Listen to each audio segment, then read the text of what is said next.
नमस्कार, मी दिलीप मोटे।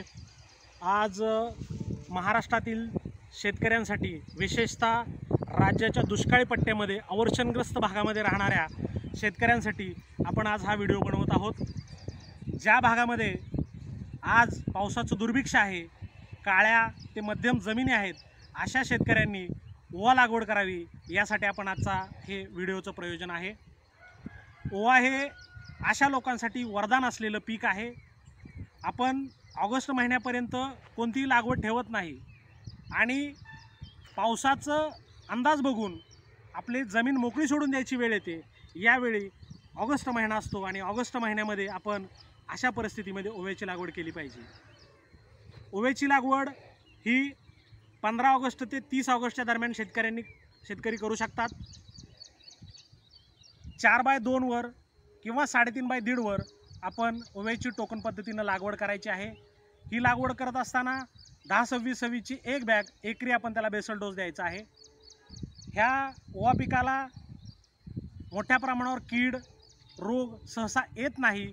आली तर शेवटी याच्यावर दाणे भरण्याच्या पिरियडमध्ये धुई येऊ शकते। त्याच्यासाठी आपण कोणतेही फंगिसाइड जर मारलं तर ते सुद्धा कंट्रोल होऊ शकतं।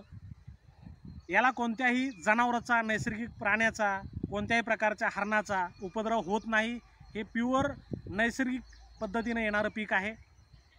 या पिकाची काढणी ही फेब्रुवारीच्या आसपास केली जाते आणि एकरी या पिकातून शेतकऱ्यांना 5 क्विंटलपर्यंत उत्पादन हमखास देण्याची क्षमता या पिकाची आहे।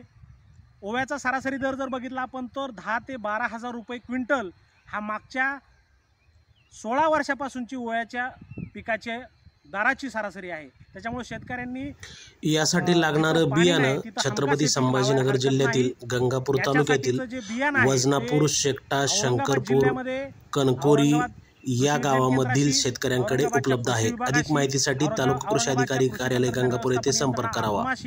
संपर्क करायचा आहे आणि नाहीच कुठं बियाणं मिळालं तर लासूर स्टेशन परिसरामध्ये शंकरपूर, वजनापूर, शेकटा ही जी काही गावं आहेत या गावामध्ये पारंपरिक पद्धतीनं ओव्याचं पीक घेतलं जातं।